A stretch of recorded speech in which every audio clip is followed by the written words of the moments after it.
कृषि विभाग में हमारी सब्सिडियां जाती हैं। प्रोक्योरमेंट के टाइम हम इस जिले में लगभग 1200-1300 करोड़ रुपए गेहूं की पेमेंट करते हैं। उसमें हमारे में छोटी मोटी कमियां रहती हैं। अगर हमने 30,000 किसानों की पेमेंट की तो हो सकता है 800 किसानों के खाते गलत हो गए हो या कोई ना कोई डाटा वो हो गया, लेकिन हमारा वो 800 का तो रिफ्लेक्ट होता है जो 30,000 लोगों को हमने फैसिलिटेट करके 72 या 96 घंटे में पेमेंट की, वो कई बार नहीं आ पाती। एक दो न्यूज़पेपर ने मैंने देखा है कि उन्होंने एक कैंपेन चलाया है कि हम कोई नेगेटिव न्यूज़ भी नहीं करेंगे या हम पॉजिटिव भी करेंगे और वो भी करेंगे। मैं यूपीएससी का छात्र रहा हूँ, हमारे यहाँ जो सबसे एक इम्पोर्टेंट चीज है वो है कंस्ट्रक्टिव क्रिटिसिज्म। ऐसा क्रिटिसिज्म जो आगे वाले में भी कोई सुधार करे। आप किसी की इसलिए बुराई मत कीजिए कि उसको बुरा लगे और उसके पास कोई सुधार का गुंजाइश ही नहीं। एक कंस्ट्रक्टिव क्रिटिसिज्म हो, कैसे चीजें ठीक हो सकती हैं, उसी तरीके से हमारी अगर पत्रकारिता रहे, हमारा इंफॉर्मेशन डिसेमिनेशन उस तरीके से रहे, तो मैं समझता हूं कि एडमिनिस्ट्रेटर्स के लिए भी थोड़ा आसान हो जाए। अगर अभी सुबह, क्योंकि हमारी आज ऑफिसर्स बोर्ड की मीटिंग थी, उसमें भी हमारा ये डिस्कशन और मैंने बिल्कुल खुले तौर से कहा कि जो न्यूज में छपता है पहले तो आप उसको एक्नॉलेज कीजिए, यू रेस्पॉन्ड टू इट। मैं ये नहीं कह सकता कि हर चीज के समाधान। एडमिनिस्ट्रेशन कॉम्प्लेक्स है, लीगल इश्यूज है, स्टैट्यूटरी इश्यूज है, लोगों के राइट्स के इश्यूज है, लेकिन हम ये जरूर रेस्पॉन्ड करें कि किस तरीके से हम उसको समाधान कर सकते। इंफॉर्मेशन के अंदर अगर आप सरकार की तरफ से देखेंगे, स्कीम्स की कोई कमी नहीं। इतने सारे लोगों को हम राशन प्रोवाइड करवा रहे हैं, बच्चों के लिए, महिलाओं के लिए स्कीम की कमी नहीं है। और जो चीज सामने आई कि पोर्टल के इश्यूज है, एक दो पोर्टल के इश्यूज रहते हैं, लेकिन पोर्टल से आप ईज देखिए कि कितनी लोगों की लाइफ आसान हो गई। हमारा स्टेट परिवार पहचान पत्र वाला एक पहला स्टेट है। एक सिंगल आईडी से हम लगभग 40-50 सर्विसेज दे रहे हैं। आपने सिर्फ आईडी लेके जानी है, आपका परिवार पहचान पत्र की डिटेल्स कंप्लीट होनी चाहिए, चाहे आपकी स्कॉलरशिप है, चाहे ओल्ड एज पेंशन है, चाहे आपके जितने भी एससी, एसटी, बीसी के सर्टिफिकेट्स हैं, डोमिसाइल सर्टिफिकेट्स हैं, आपके फार्मर्स के जितने भी बेनिफिट्स हैं। अब उन सब चीजों के लिए एक सिंगल सॉल्यूशन है। काफी हद तक हम सर्विसेज डिलीवर करने में सक्षम भी हुए। These all most of the portals are in the stage of development, क्योंकि गवर्नमेंट में बैंक्स ने 20 years बैक काफी हद तक पोर्टल्स को मास्टर कर लिया था। गवर्नेंस के अंदर अभी ये पिछले 5-7 साल से इतनी क्रांति आई है। हमारा ट्रैफिक काफी ज्यादा है और हमारा ज्यादातर ट्रैफिक नॉन कॉमर्शियल। बैंक्स के पास फंड्स हैं, इनकम टैक्स डिपार्टमेंट का मैं समझता हूँ जो भी करते होंगे एक बिल्कुल ग्लिच फ्री सर्विस। स्टेट के जो पोर्टल से इश्यूज है, इसीलिए अब सरकार ने ये कहा है कि हम 1 वीक तक हमारे अधिकारियों की, कॉमन पीपल की, पब्लिक रिप्रेजेंटेटिव्स की, जो भी लोग हैं, ऑल स्टेक होल्डर्स डिस्ट्रिक्ट में ट्रेनिंग करवाएं।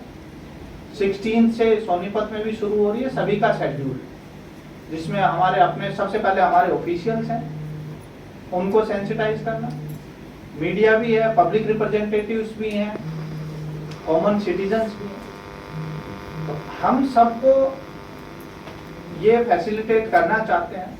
अगर मैं अपना कहूँ तो मैं अपने बैंक से, अगर मेरा देखेंगे 10-12 साल से मैं अपना बैंक नहीं गया, पोर्टल से ही मेरा ऑपरेटर।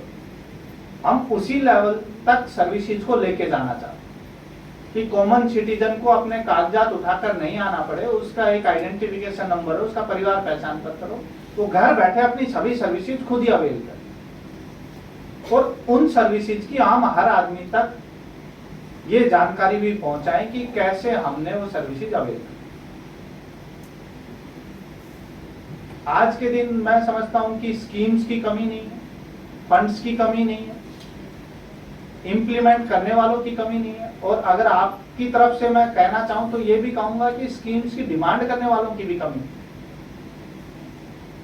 पहले सरकारी विभागों में बहुत जगह होता था, आपका काम हो गया या नहीं हो गया, कैसे हो गया, कोई नहीं पूछता। आज के दिन हमारी बहुत सारी स्कीम्स में फीडबैक मैकेनिज्म हमने लगाया।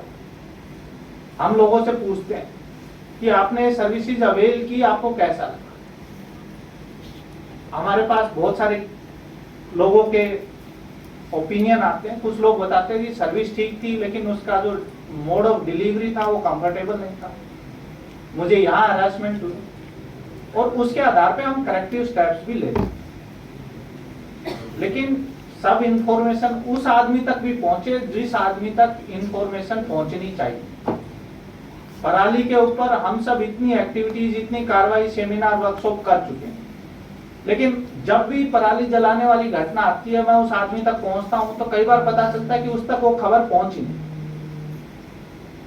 नेगेटिव न्यूज हर आदमी पढ़ता है, हर आदमी उसको डिसेमिनेट करता है, लेकिन जो ऐसी चीजें हैं जिनसे पूरी ह्यूमैनिटी का, बहुत सारे सिटीजन्स का बेनिफिट है, इंडिविजुअल किसी का बेनिफिट नहीं, लेकिन सबका बेनिफिट है, वो खबरें इस तरीके से डिसेमिनेट हो कि जो लोग अच्छा कर रहे हैं वो मोटिवेट हो, जो लोग बेकार कर रहे हैं उनको पनिशमेंट मिले और डिमोटिवेटेड भी।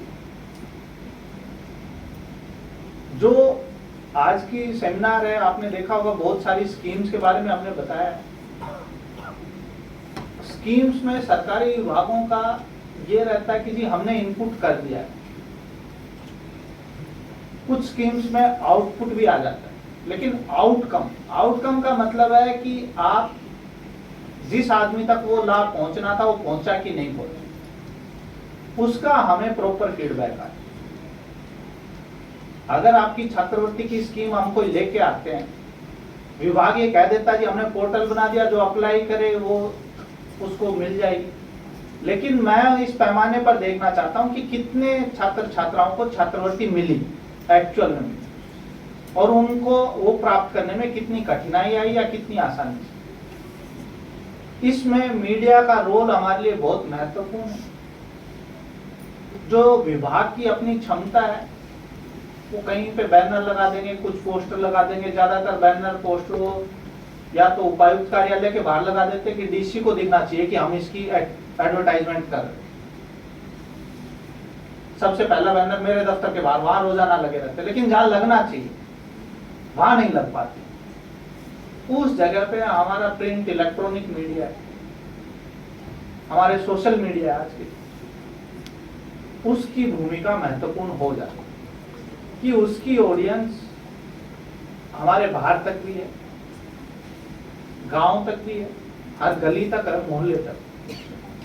तो मैं समझता हूं कि आज के दिन भी प्रिंट मीडिया के जो साथी होंगे, ऑथेंटिसिटी सबसे ज्यादा प्रिंट मीडिया की। जो भी चीज सोशल मीडिया पे हजारों चीजें चलती रहती हैं, लेकिन जो प्रिंट मीडिया की ऑथेंटिसिटी है, वो आज के दिन भी कोई भी आदमी ये विश्वास करता है कि न्यूज़पेपर में बात छपी है तो सही हो। सोशल मीडिया पे लगभग 50% हम डिसबिलीफ में चले गए कि कुछ भी मिक्स होके और वायरल होता है। तो वो जो सैंक्टिटी है, वो जो शुचिता है, उसको मेंटेन रखा जाए, और हम सब एक पॉजिटिव दिशा में अच्छे नागरिक बनाने के लिए, स्टूडेंट्स के लिए, आने वाली पीढ़ी के लिए हम एक ऐसा वातावरण तैयार करें कि हमारे अच्छे पढ़े लिखे, अपने अधिकारों को जानने वाले, वो सब कल को स्टूडेंट्स तैयार। जहां तक कुछ पर्टिकुलर स्कीम्स की बात है, वो हम देख लेंगे कि कहाँ क्या डेफिशिएंसी है, किन में सुधार करने चाहते हैं, जरूरी है, क्योंकि फीडबैक मैकेनिज्म सरकार में हमेशा काम करता है। और मैंने जैसे बताया, पोर्टल्स और उस सब में हम डेवलपिंग स्टेज में, we are working on it, continuously struggling with it, क्योंकि कुछ जगह पर हमारे पास अगर आप बैक एंड पे कहेंगे तो स्टोरेज के कंस्ट्रेंट्स हैं, कई जगह पे इंटरनेट की कनेक्टिविटी के इश्यूज हैं। उन सब पे भी हम उन पोर्टल्स को लाइट करके इस तरीके से कि अगर आपका 0.5 Mbps की भी स्पीड आ रही है तो आपका ऐप काम करे, उस दिशा में भी काम चल रहे हैं। जहाँ तक मीडिया के साथियों की बात होगी, मैं सर बताना चाहूँगा कि हरियाणा मतलब वन ऑफ द स्टेट्स जो काफ़ी अक्रेडिटेड जो हमारे जर्नलिस्ट हैं उनके लिए पॉलिसीज हमारी काफ़ी फेवरेबल हैं। अभी कल परसों माननीय मुख्यमंत्री जी ने जो अक्रेडिटेड हमारे जर्नलिस्ट थे उनकी पेंशन 10,000 से बढ़ा के 15,000 कर दी। उसके अलावा भी जो कई सारे बेनिफिट्स हैं, मीडिया सेंटर चाहिए हमारे कहिए या और भी जो ऐसी स्कीम्स हैं, we are one of the progressive states जो टेक केयर कर। जहाँ तक टोल का इशू है, अगर आप ये कहते हैं कि मैं लोकल हूँ, मान लीजिए आप 20 किलोमीटर का हमारा दायरा है, पीछे भी हमारे टोल के 2-3 इंसिडेंट्स हुए हैं। देखिए हमें दोनों तरफ से काम करना कि सरकार के रेवेन्यू को कोई पिलफरेज करके नुकसान भी ना पहुंचाए, जिन लोगों के राइट्स हैं उन लोगों के राइट्स भी वो लोग अवेल करें। एक पीछे एक बार हमने सबको प्रमोट किया, बहुत सारे लोगों की पेंशन बन गई, बाद में स्क्रूटनी हुई तो बहुत सारे लोगों का फिर हमें रिकवरी निकालनी, कुछ लोगों की जिम्मेवारियां फिक्स हुई, कुछ लोगों के अगेंस्ट प्रोसिक्यूशन के केस चले। तो दो चेक एंड बैलेंसेस हमेशा रहते हैं। अगर आपके टोल के इश्यूज हैं, 350 रुपए का शायद उनका एक मंथली पास बनता है, आपका रोजाना आना जाना, हम आपका वेरीफाई करवा के आपको मंथली पास इशू करवा, वो आपके महीने भर में आप जितनी बार भी आए जाएं उसमें आपका वो एक लॉजिकल सॉल्यूशन है। उसका एक डाटाबेस मेंटेन होता है और वो कहीं से भी मॉनिटर हो सकता है। वो ऐसा काम नहीं है कि आज मैं चला जाऊं तो कल को अगला आए फिर आपको दोबारा कहना, वो सिस्टम में बनी हुई थी। और भी जो भी कोई इश्यूज है, we are open to all the suggestion.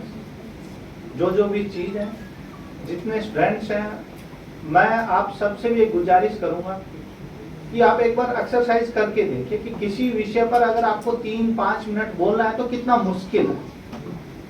अगर हम आपसे पूछते हैं कि भाई हमारी जो खाद्य सुरक्षा योजना है तो क्या है, बहुत सारे बच्चे जिन्होंने पढ़ा होगा उनको कह पाएंगे कि जी सबको राशन मिलता है, लेकिन अगर आप उस पर 2 मिनट बोलेंगे तो फिर आपको उसकी तह में जाना पड़ेगा। उसके एलिजिबल कौन है, किस तरीके से अप्लाई होता है, कौन सर्विसेज डिलीवर करता है। और आप जरूरी नहीं है कि सब अक्रेडिटेड जर्नलिस्ट बने। हर आदमी जो पॉजिटिव माइंडसेट रखता है, आप अपने गांव के लोगों के लिए छोटा सा व्हाट्सएप ग्रुप बना सकते हैं, अपने मोहल्ले के लोगों के लिए कि चलो हम एनवायरमेंट सस्टेनेबिलिटी पे काम करते हैं। आप अपनी कोई भी किसी भी क्षेत्र में आपकी रुचि हो सकती है, लेकिन आप पॉजिटिव इंफॉर्मेशन को डिसेमिनेट करें। जो चीजें अफवाह के तौर पर मिक्स होकर फैक्ट्स को डिस्टोर्ट करके की जाती हैं, उसको आप लोग अवॉइड करें। और उसको अवॉइड करने का एक ही तरीका है कि मैं जहां पे हूं वहीं पे उस पर ब्रेक लगाऊं, मैं उसको आगे एक भी आदमी को फॉरवर्ड नहीं करूं जिस चीज को मैं विश्वास नहीं करता। अगर आपको ये विश्वास है कि ये चीज सच्ची नहीं है, डिस्टोर्टेड फैक्ट्स पे, अल्टीरियर मोटिव्स के साथ है, किसी प्रोपेगेंडा का हिस्सा, उस चीज को हम फॉरवर्ड नहीं। मैं समझता हूं कि अगर आधे लोग भी इस पे काम करें तो अपने आप वायरल होने से वो चीजें रुक जाएंगी। आज ये सेशन हुआ, आप सब ने अपना टाइम निकाल कर यहाँ पे सुना।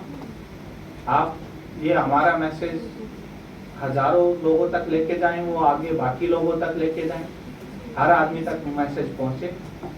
मेरी आप सब से यही गुजारिश है। आई thank PIB department for inviting me, I express my views and I hope कि जो पॉजिटिविटी है that remains in the environment. Thank you.